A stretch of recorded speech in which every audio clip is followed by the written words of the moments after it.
السلام عليكم، أهلا بيكم. معاكم كريم. في البداية بتمنى لكم يوم سعيد. زينهم التهامي شخص عادي تماما وأستاذ جامعي معاه دكتوراه في العلوم الإحيائية المتطورة. لو شفته في الشارع مش هتميزه عن أي حد، وكأنه ياباني وسط اليابانيين، أشبه بفكرة الحمار الوحشي، إلا لو وسط القطيع هتشوفهم كلهم حمرة. مفيش حمار هيبقى فريسة إلا لو لفت الانتباه بالبعد عن القطيع، لكنه جواه إحساس إن هو مش متقدر، لأنه مش بيكتب مقالات لأي جهة كانت زي زمايله، ولا ألف كتاب حتى. وبيحاول يقابل شيلا زميلته من أيام الدراسة، اللي لسه كاتبة مقال ليه علاقة بنفس بحثه من أيام الكلية، وبيستغرب إن هي ما ذكرتش اسمه، لأن هو معتقد إن مقالها مقتبس من بحثه ده، وبيحاول يتحايل عليها والنبي اكتبي اسمي، لكنها طبعا بترفض. لكن في يوم وهو خارج مع مراته عصمت ورايحين السيما، بتوقفه كلير حبيبته السابقة وتقول له: أنا شفتك في أحلامي، كان صديقي عامل حادثة وانت عديت قدامنا جاست تشيلينج كده وما عملتش اي حاجه. ومش بيستغرب ان هو ظهر في احلامها، هو بيستغرب ان هو ما ساعدهاش في الحلم. وبتطلب ان هم يقعدوا ويتكلموا في الموضوع، وبيديها رقمه وسط استغراب عصمت، اللي اول ما روحوا اتكت له على السين لانها شاكه ان الوليه هتخطفه منها. بس على ايه اللي خدته القرعه تاخده من الشعوب. لكن الموضوع بيتكرر مع بنته اللي شافته برضه في احلامها اثناء ما الفضائيين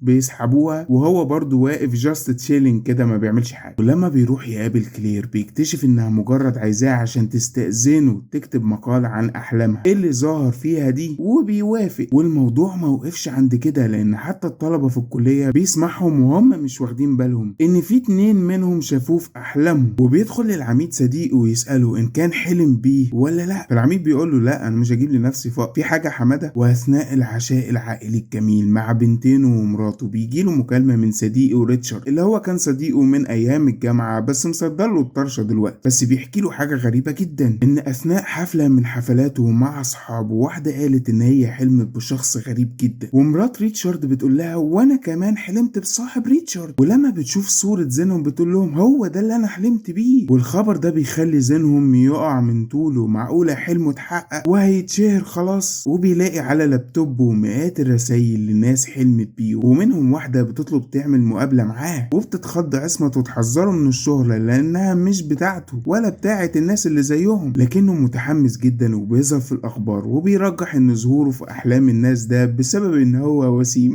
ولما بيروح للجامعة طلابه بيستقبلوه بحفاوة شديدة وكأنه شخص مشهور، وبيكتشف إن عدد كبير من طلابه حلموا بيه، اللي حلمت إن التماسيح بتهاجمها وهو معدي بيمق مقة ويمشي، واللي حلمت إن المكان بينهار حواليها وهو معدي قدامها جاست تشيلينج كده، واللي حلم ان في حد بيهاجمه وخلاص هيقتله، لكنه برضك واقف برضك كده زي البروتة، لا بيصد ولا بيرد. بس هو بيستغرب ان في كل احلامهم دي هو هاموشة ملوش قيمة، ودي حاجة مضايقاه. بس حياة الشهرة بدأت تعجبه، وبناته بقوا فخورين بيه، اللي بتاخد صورته واللي عايزاه يوصلها لمدرستها. حتى مراته انضمت لمشروع جديد مع كريس زميلها في الشغل، بس بتستغرب مراته ان هي ما شافتهوش في احلامها زي بقية الناس. وبيسألها: لو نفسك تحلمي بيا الحلم هيكون ايه؟ وبتقوله: نفسي تلبس لبس فضفاض كده وتنقذني. لكنه بيصحى على واحد اقتحم بيته وعايز يقتله، لكنه مختل عقليا وقعد يعيط. ورغم كده زينهم واقف زي البروطة ما عملش اي حاجة، الصدمة ثبتته في مكانه. والشرطي بينصحهم يركبوا كاميرات مراقبة، وبيحاول العميد يقنعه ان هو يبعد عن الشهرة، لكنه مصر ان هو يستغل الشهرة دي في نشر كتاب ليه قبل ما يكتبه اصلا. وبيروح لشركة دعاية بناء على اتصال من مولي اللي بتحلم بيه كل ليلة، وبيتمنى ان هو ما يكونش بروتة في احلامها، لكنها بتقوله: انت كنت شقي قوي يا حماد. واثناء ما ترنت بيرحب بيه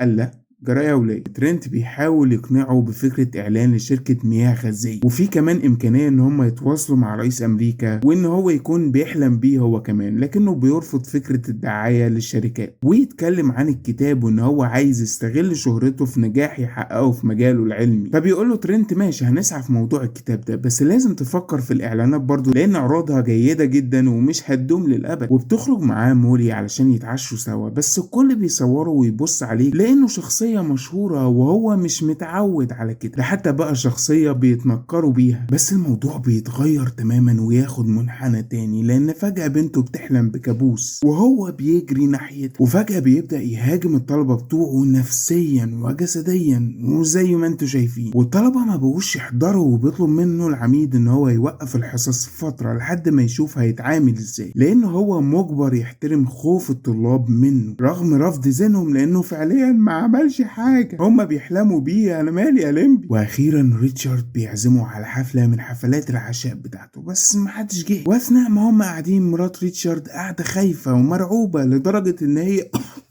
بتزور، وبيعتذر له ريتشارد ويقول له فسحنا بقى، لانها حلمت بيك في كوابيسها وقطعتها، وده حال كل اللي ما حضروش. وبتحاول الاخصائيه النفسيه تعالج الموضوع وتجيبه قدام الطلاب، لكنه بمجرد ما بيقرب منهم بيخرجوا كلهم ويسيبوا له المكان. ولما بيخرج بيلاقيهم كتبوا له فاشل على عربيته واقفين يصوروه وسط غضبه العارف، والعميد بيديله اجازه لحد ما الموضوع يهدى. بالتالي بيقرر يركز بقى على الكتاب بتاعه اللي هو ما يعرفش هيكتب فيه ايه اصلا، وبتبدأ حياته هو وعيلته تنهار تماما، وبيبعدوا مراته عن المشروع في الشغل، ويبدأوا يتنمروا على بناته ويضايقوهم في المدرسة. وبيكلم وكالة الدعاية، لكن كل الشركات الكبيرة خلاص ما بقتش عايزة تتعامل معاه، ومش قدامه غير ان هو ياخد اتجاه ان هو يطلع مع اعلاميين في برامج، او ممكن يستغلوا شهرته في فرنسا اللي موجودة هناك دلوقتي، وبالاخص في موضوع الكوابيس دي. وبتزيد الحياة السوء لان وجوده بقى غير مرغوب فيه حتى في المطاعم، ويبدأ واحد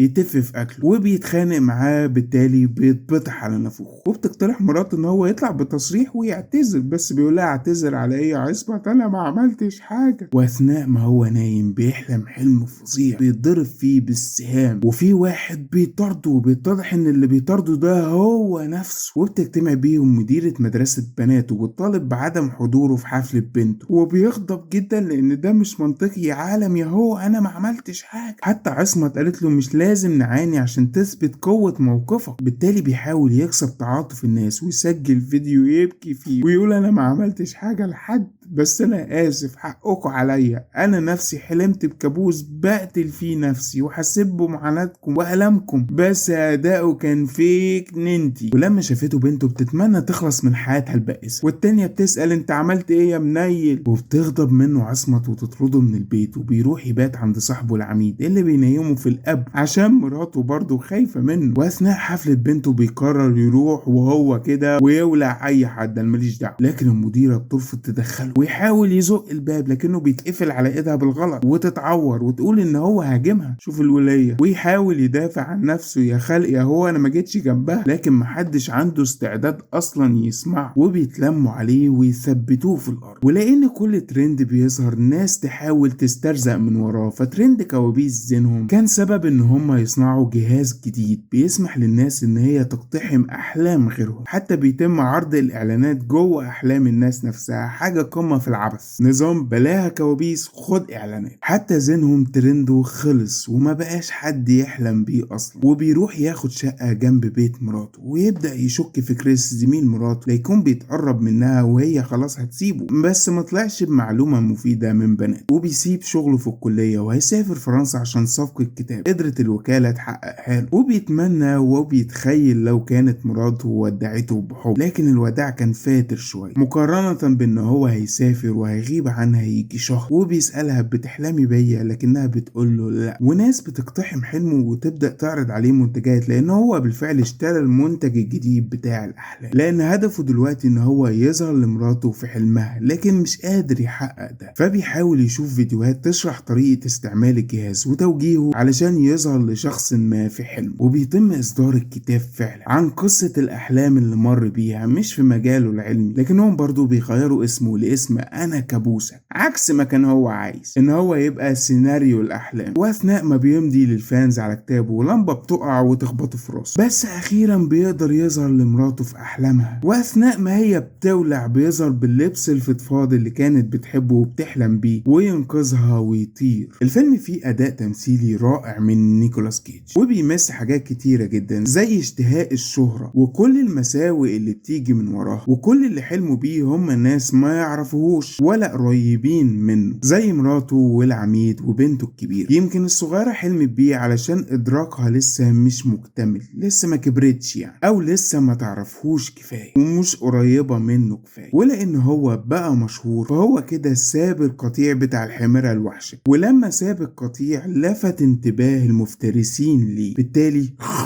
افترسوه. بس انا شايف برضو ان الفيلم ناقش كمان فكرة مش بتحس بقيمة الحاجة الا لما تضيع منك. هو كان عنده شغلانة كويسة وبيت وعيلة، لكنه كان عايز نجاح اكتر وشهرة اكتر، وده ضيع منه الشغل والعيلة، بالتالي حس بقيمة كل ده لما راحوا منه، حتى لو هو ما كانش السبب مباشر في ضياعه. هل عجبكم الفيلم ولا لا؟ يا ريت تقولوا لي تحت في التعليقات. لو عجبكم الفيديو ده بقى ما تنسوش تدوسوا لايك وشير للفيديو علشان نوصل لعدد اكبر من الناس. ولو عجبكم المحتوى بتاعي ما تنسوش تشتركوا في القناه وتفعلوا الجرس عشان ما يفوتكوش اي فيديو. ولو بتتابعوني على الفيسبوك اعملوا لايك وفولو للصفحه، وادعوا لاهلنا في غزه عسى ان تكون ساعه استجابه. بس الاهم من كل ده ما تخلوش اي فيلم او اي فيديو يلهيكم عن الصلاه وعباده ربنا. بس كده الفيديو خلص، اشوفكم في فيديو جاي. سلام عليكم.